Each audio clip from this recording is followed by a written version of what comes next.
What up, everyone? Welcome to Drinking the Game. I know I've been gone for like 2 weeks, but I'm back again. Like, if you're on our Facebook page, it says Dre will put out this pod whenever he fucking feels like it. And I do plan on doing this every week. Just so much fucking happening when you got so much going on in your home. So, excuse me for whenever I do disappear, but I'll always be back. This pod isn't going anywhere for those of you that love it. So what I wanted to do today, well, first off, I always want to introduce the drink. I'm by myself today, I'm drinking me a Blue Moon, and I usually have a bottle, but I decided to just make me a little cocktail of a Long Island iced tea, with a lot of specials, rum and tequila and all that other stuff. But I'll just take a sip of this now, you know, and just have that just in case my beer runs out while I'm talking to you guys, then I'll have that damn drink. So I don't think since I'm by myself I have any reason to really take any damn shots. But yeah, so what I'm gonna start doing for the next few weeks with a drink of the game is I teased this in a Gamerish podcast on which we do live every Thursday, so guys can check it out if you don't if you haven't yet, on our Facebook page, Gamerish Network. And also, if you're on our Gamerish Discord, Gamerish Network Discord, you should be able to catch it on there too. Or, of course, on YouTube, which you guys should watch and drop comments and stuff when we ask questions. And if you're on our Facebook, you will get a question of the week, which we will read out all your answers and give our opinion on it during the pod live. So what I want to do was this E3 retrospect of the last 10 years of E3. We're in 2020, so the last decade, decade, because century's 100, so I had to throw that shit out there. But yeah, the last 10 years of E3, and I wanted to go back and watch just Nintendo, Microsoft, and Sony's E3 press conference. Some of the other ones that I felt were important, like maybe if Ubisoft I felt had something big that year, I'll go into that too. But I know that could take some time. So what I did was I'm just doing two at a time. So this is the part one. So this is E3 2010 retrospect part one. And today I'm gonna go over Nintendo's and Microsoft's. And it's crazy. I'm gonna go over all the games they went out, came up with. It's gonna take us back in time where we were hype about some of these stuff, and some of these games that we were hype about ended up being pieces of shit. And some games that we thought were going to be pieces of shit ended up having some type of success. So let's start this journey. So I started off with Nintendo this morning. 2010, Reggie Fils-Aimé still there, walks out on stage. Let's get that visual, guys. Reggie Fils-Aimé's walking out on stage, which to me, I still don't trust that guy. I don't feel like he really plays fucking video games. Whenever if I could go to his house and he says, yo, let's play something, and he could legitimately play a hardcore game, nothing like Mario Party, then I'll consider him like a real game. But till then, to me, even though you might hate it, he's just a fucking figurehead, which a lot of them are anyway. But he comes out. Wii's at the top of his game right now, guys. A lot of us bought Wii's. The whole motion controller, peripheral Wii Sports, one of the biggest selling games ever, just because it came with the damn system. And it was that system that all families had. It's just that thing that you could pick up, your mom could play, your dad could play, your girlfriend could play. It was easy for your kids to play. So they come out though and they show off what Captain BD Mike would say is the worst Zelda game ever made in his opinion, which is Legend of Zelda Skyward Sword. And in a way, Mike, if you're listening, you might be right, because when I thought about this and I was watching the video, I was like, you know what? Mike could be right, because I barely remember shit about that game when I played it. So you might be right, Mike. And Shigeru Miyamoto came out on stage and he was demoing the game, showing off how it's played with the nunchuck and whatever the fucking other piece of the thing was called. And that was interesting for me. People, of course, love it when Miyamoto comes out and plays games. To me, it's like whatever. I did get to meet the guy before, so that was something special when I was at E3 and I was just sitting outside. Wasn't expecting E3 was over for the day. That's when I was working for PlayStation, and I'm just sitting outside eating a damn, I think, a lobster's roll or some shit like that. And a limo comes up and then Miyamoto comes outside and it's just me and him standing there, and he actually shook my hand, and that was a special moment, you know. So yeah, that's a little soft part of Dre. But anyway, so after that, a Mario game that I forgot even existed was announced after that. It was Mario Sports Mix. And this had like Mario basketball and then Mario hockey, Mario volleyball, all that stuff. A bunch of Mario sports games all mixed into one, which I guess ended up not being done so well because if I didn't buy it, or maybe I just let it slide by at that point in time. But I never touched that game, and if I did, I probably just rented it, but not memorable at all. So that game didn't hold as one of Mario's lesser games, I should say. Um, then in what was it? There was a Wii Party, which was supposed to be like the successor to Wii Sports, and it had like 70 mini games on it, and it comes out with this family of four playing the game and a whole bunch of games, and it looked so ugly. Oh my God, it's crazy going back sometimes and seeing the graphics of some of these older games, and they just look so shitty. And this uh, Wii Party game looks so crappy. I think I did have that game, but I don't even think we made it through all 70 of those games at any one time. I don't even think it was good enough to hold up for me to even play like 10 games. I don't even think I invited people really to come over and play. And then this was also the year that they showed off the Golden Eye remake for the Wii, and the crowd's applause was so. I remember being hype about this.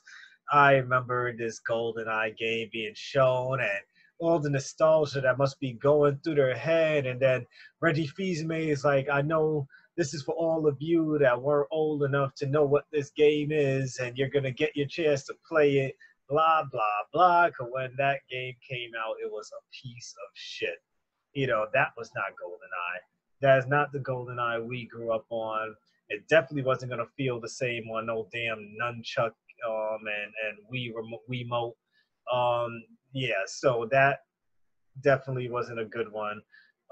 Then they showed off Epic Mickey, which to some, I think that game was like a solid 7 or 8. Some magazines loved the hell out of that game. Wasn't enough for me. I didn't care for Epic Mickey.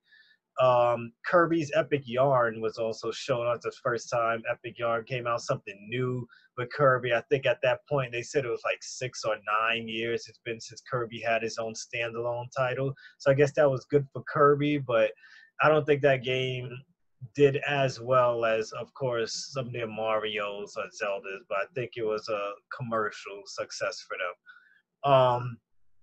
Metroid Other M was announced, and I'm trying to remember. You know, let me pause right now to see if we ever did this game come out. Cause I don't remember. I have to see. Okay, yes, it did come out. So that was announced.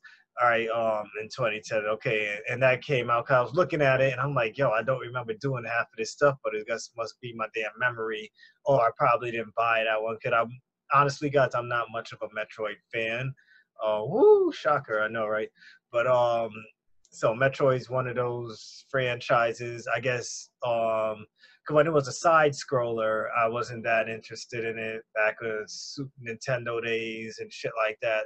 So when this came out, it was good. I only bought the Metro games because of their transition from side scrolling to third person and first person, and that was a cool thing to see and witness. So I would just cop the game, but I don't think I made it far in that game at all.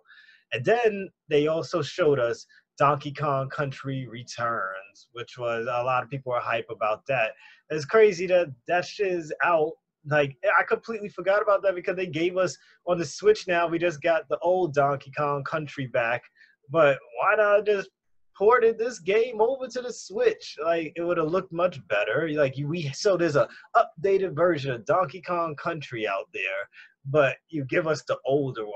But that's Nintendo, and we enable them because we were mad hype about this guy. I think just like me, a lot of you probably listened to this forgot about Donkey Kong Country Returns. You know, if you remember it, if you loved it, you know, drop a comment in the YouTube box or wherever that I post this video, because I want to know if you remember that. But 2010 was also the year of the 3DS. The announcement about 3DS, a big ass thing. Reggie comes out, talks about 3D TVs and how expensive the glasses are going to cost, and having to buy one of them. And it's true, because if you wanted a good set of 3D glasses, that shit was, sometimes it will run you between $45 to 70, $80, depending on the brand. I know how it was when we were at Sony and we were selling 3D TVs, so that could become costly. And they sold out a lot too. But do you guys remember just how much they push and push the 3DS? And it's just something about these handhelds for Nintendo's. Like, they had so many first party games to show. They had a Mario game.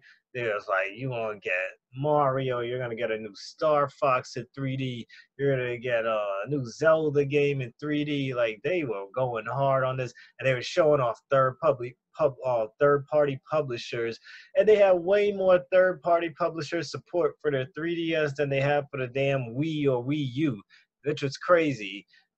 They had like Madden on there. They were showing that off. They were showing off. God, what was the other one? I'm trying to. Did I write it down? No, well, I didn't write it down. But they were showing off like games that you wouldn't expect them to show off, like things we weren't getting on the Wii and shit. So that now, future in retrospect, that's like kind of puzzling how you could get a whole audience for this damn 3DS. But I guess, of course, the 3DS sold way more than Wii's or Wii U sold. But you know, we couldn't get that good support. I remember even playing Madden on the Wii. Actually, that was fun for like a week, until that whole throwing with the fucking controller became boring. But also, do you guys remember when Nintendo was in studios and stuff and not giving us directs? Like, this is, let me tell you about the greatness of them being in the Nokia Theater. Um, so when they said they wanted everyone to get a chance to play this thing, what I don't even remember until I saw this was when they had like a whole group of women coming out, going into the crowd with 3DSs in their hands, so those people in the audience could play. And this is one of the best parts about being, like, people remember these things, being in that crowd when something special happened and you were there, being one of the first people to be able to play on the 3DS. You could say that because it was a live experience. You were there. There was no, let's just stream this stuff to the people and let them be happy. It was like, we got to let them try this stuff out now. And if you were lucky enough to be here, you get to try before everybody else in the booth, where you probably have to wait on some hour or two long ass line to do it. It's like when PS4, excuse me, and Xbox One was announced and I was in the crowd. That was an amazing fucking feeling. You're like, oh my God, I'm here to see this shit. I'm actually here. I'm working a booth with this shit, you know, like, so those are great feelings. But it was just funny how these 3DSs were so secured around them. If you guys see, they had like these metal buckles around their bodies, straight metal, and then they had a metal chain locked up to that with a padlock connecting the metal chain to their little metal buckles, or metal, I should say, I don't know what to call them, that was around. It was so hilarious. I know those women probably felt so disturbed, you know, at that point in time. I don't think that would have happened in today's day and age for sure. Someone would have had something to say. Also, and because they knew that people would have to wait to play the 3DS in the theater, they threw out Skyward Sword. They had like, I think 5 or 6 Skyward Sword booths by the stage for people to go and play Skyward Sword before it released, which was pretty fucking cool by Nintendo. But these are the things that are why people love still going to E3. They remember these things that happen, the memories, and even though we're getting more into the digital age, there is something special about being there in the crowd. you know, there is something special about live audiences, those who have the memories of big things happening while they were there. It's just great, you know. But next up, I'm just gonna, like I said, today's just Nintendo and Microsoft. Later on during this week, I will do the Sony and whoever else had a presser. So I was watching Microsoft's, man, and at this time, people, 2010. Xbox 360 is still going strong. I don't care what you PlayStation people have to say about your sales, but Xbox 360 still was the best multiplayer. And if you are old enough to be part of that generation, then you have nothing to say to me. Xbox 360 was the best multiplayer. PlayStation didn't have a multiplayer. That's why their multiplayer was free, because their thing was shit. You know, basically until towards the end where they wanted to do something. Remember the time you had to fucking plug a box into the back of the PS2? Oh my god, I do not love those. Oh man, I don't miss those days, I should say. But at this point, Xbox 360 still going strong. You know, best multiplayer on the planet. And then so the show opens up with Call of Duty Black Ops. Now, damn, I thought it was Modern Warfare at first. And I'm like, oh shit, this is Black Ops. It's actually Modern Warfare is actually that much older, you know. And I want people to remember this, because a lot of you Sony ponies, as me and Mike like to call you guys, and this is no disrespect because we own all the consoles, you know, but there's just some of you that just go overboard with your fanboyism just because, you know, and I'm not gonna go into details as to why you are a fanboy, but 360 at a time once used to get all the Call of Duty exclusives because it had the multiplayer. People were going to Xbox for multiplayer people. And at this show, it was even announced Xbox was getting all the first add-ons. It was getting all the maps first. And it wasn't just for that 1 year, it was for the next 3 years from 2010 to 2013 that they were getting all these exclusives first. A 3 year deal, guys. 3 year deal was made with Microsoft and Activision for them to be first to get stuff. So don't always think that you guys were just on top just because of how many consoles you sold. Sometimes it's more than about sales. And I think Nintendo continues to prove that because PlayStation's on top, but I don't see none of you bitching about how much Nintendos are sold or what you can and can't play on Nintendo, right? You don't do that. Because like I say, we enable them, but you guys just want this console war for no fucking reason. Um, so yeah, so 360 was going strong. Then Kojima comes out and shows us Metal Gear Rising for the first time. And damn, yo, Kojima, you got to give it up to this guy, because even watching that bit with all the old bad graphical shit that I was looking at, Metal Gear Rising looks like it was still playing on a PS4 or Xbox One today. That's how good these damn Kojima production games are. And this is why I have to go back and finish Metal Gear Rising. I never did. As for Metal Gear being one of my favorite fucking franchises of all time, shame on me. Shame on me. But that game still holds up graphically to this day, and I'm pretty sure the action is probably still not going to be boring. This was also the day.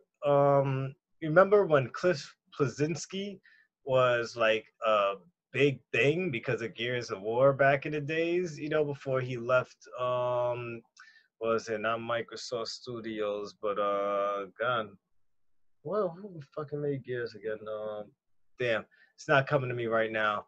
But yeah, so he came out, and this was the year of Gears of War 3, and he came out and he showed off co-op, 4-player co-op for Gears of War 3, which was great. You know, we never had that before in Gears. It was either it was 2-player, 2 or 1-player. We always knew about multiplayer. That was always competitive, but 4-player co-op was a great thing. I remember going through that whole game with me and 3 other friends. That was a good time. And also, when Phil came out and he was talking about everything you see here will be exclusive to Xbox 360. Boy, have times changed, huh, people? Because now Xbox don't give a shit about exclusivity. You know, they'll keep their Forzas, they'll keep their Halos, whatever, but they're all about branching out to the rest of the world, which is gonna be the future people. Uh, evident, probably at some point, like some people will probably start looking at Sony as like the Apple and Fortnite Epic situation right now, where people want to play this great game on their phone and stuff, but because money and all this stuff, you can't. But yeah, so we got 4-player co-op in Gears of War. And then we have Peter Molyneux covered out and spewing his shit, because those of us who are old enough to remember knows every time this man came out and spoke about a new Fable, he was telling us a lot of beautiful shit, but only about 25 to 40% of it was actually true and what was going to actually be implemented in the game. But 2010 is the year of Fable 3. And Fable 3, by all means, ended up being a good game. We didn't get everything that was promised, but it was still good enough to finish and keep going back to because of how the game continued on while we weren't playing. But it was still a success, so that was a good moment for people. After that, one of the greatest Halos to ever be made by Bungie was announced. Gameplay was showed off. Halo Reach, my favorite Halo game. Halo 1 comes right after that, but Halo Reach was shown off. Also, I believe that was 4 players co-op too, and there was a multiplayer beta for that. This is why a lot of us are hoping that we get a multiplayer beta for Halo Infinite amidst all these delays and shit like that. But Halo Reach was shown. I still remember it took me back to when they showed off that game. I couldn't wait to get my fucking hands on that. But then, hold on. Uh, so, um, the Kinect. The Kinect was supposed to be something big back there. You guys remember the Kinect, right? That thing you could use your arms and your voice, which is what Kinect was on 360 for me. All I did was use it to control my cable channels. Hey, Kinect, go to ESPN. Hey, Kinect, go to HBO. That's the main reason I use my Kinect. There was some games. So this show here was, the Kinect was supposed to be their big thing at the end. And it was, oh my God, I know you guys hate this too, those lame ass showcases with like these people on stage and talking to each other like they were showing off um the how Connect you could watch TV on it. They had ESPN broadcasters there showing you how you could watch fucking ESPN on your Xbox and shit now. Well, we got they showed off connectimals, but the animal had this little girl playing with the little tiger on screen, so corny. Connect Sports, where they had these two this man and woman on stage racing each other. At one point, the Connect didn't even work. And it took, oh my God, you can eat my dirt, blah blah blah. Oh my God, those presentations were so corny, and I'm so glad that nowadays they've caught on to how lame their fake ass multiplayer presentations are, because no one really talks like that. Most of us play multiplayer and we don't even fucking talk. And when we are playing with our friends, half the time we don't even coordinate. We just say, yo, you fucked up, and we keep going. Oh, I died, bring them back to life. Well, unless we keep dying in a spot, that's the only time I fucking coordinate with people. If you play multiplayer with me, we're talking shit and we're just playing the fucking game. No one's like, oh my God, hey, don't forget to get that. Oh, is that a lance? How cool. Like, let me get that lancer. Oh, no, it doesn't work like that. They also showed off Connect Joyride, that one where you're in the boat and you're like touching coins while you're fucking about. I remember having all these fucking games and I only probably played them like twice.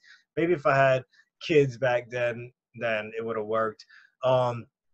They even had the Zoom type feature, I think Connect Video, where you could talk to people online. And hey, if coronavirus was around back then, that probably would have made them a lot of money. Connect would have probably been a big thing before Zoom and all this other shit was out. And then they had the Connect Your Shape Fitness Evolve, that damn fitness game. I remember that shit. I didn't have that. But the one game that was shown off that was a huge success for Connect was Dance Central. And I remember going over to this one friend's house, and they used to hate it. They used to force me to play this fucking game all the time with him and his kids. I'm like, yo, you're embarrassing me. But it's all good. Dance Central, the one true good game for Connect. Other than that, it was just a fucking camera to talk through for me for multiplayer and to control my TV. That's as good as Connect went. Oh yeah, they also showed off Star Wars on the Connect, and I think that was an utter failure. I think that was a huge failure when it came out. So yeah, Connect a failure overall. A good little 5 seconds of fame it had, but after Dance Central died, I think part two came out of Dance Central. I don't remember what year that was, but Connect failed. All right.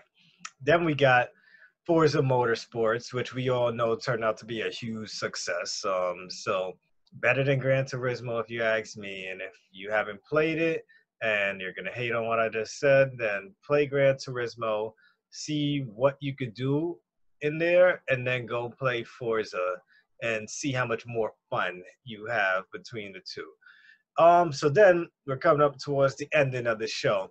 This is what I'm talking about. Back then, it was all about surprising the guests, making these shows memorable. These people that paid their hard-earned money to come. Well, of course, there are a lot of journalists there that just getting paid to be there and shit. But it was still about impressing them, impressing this audience. And it ended with them showing off the new Xbox 360, the black one, which had 250 gigabytes HDD, as opposed to the 120 gigabyte that the silk gray one had. It had built-in Wi-Fi. The other one, we had that little plug-in adapter, network adapter we used to plug in, and they started shipping it that same day. And for everyone that was in the crowd, they got their own Xbox 360 upgrade for free. Imagine them doing that nowadays. They don't do shit like that anymore.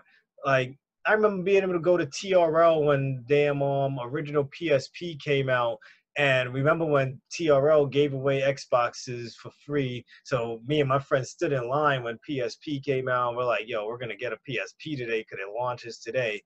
And all they did was give us 10 games for the PSP, but no PSP. So a lot of us walked out of there like, what the fuck, you gave us games and we don't even got the shit, but of course I went out and bought mine the next day, but still, TRO, fuck you for that, man. That was sucked.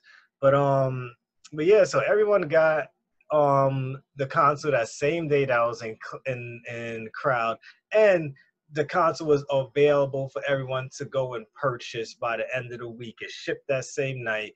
I miss those days when a console used to get launched or told, and then there wasn't much long of a wait. Sometimes they said at the end of the show, pre-order too, pre-order now and have yours soon, or it'll be released tomorrow. Like they shadow drop games. I wish we could get shadow drop consoles now. That would be great. But that's it for Microsoft and Nintendo, guys. Hope you enjoyed this episode. If you would love to support us, even get like gamerish gear and stuff, check out in this video. I'll have a link to Linktree, which will have links to our merchandise, our Facebook page, Gamerish Network, our Instagram page, even our Patreon. Any little donation helps. The more you guys are able to help us out, the more we can do, the more giveaways I can have. I plan on doing some competitions soon for some Amazon gift cards or some other ones for some games too, or credit for a game. So look out for that.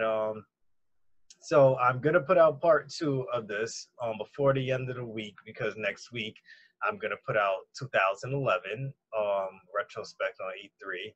So I hope you guys enjoy this, guys. As usual, enjoy your drinks, enjoy your games. Peace out.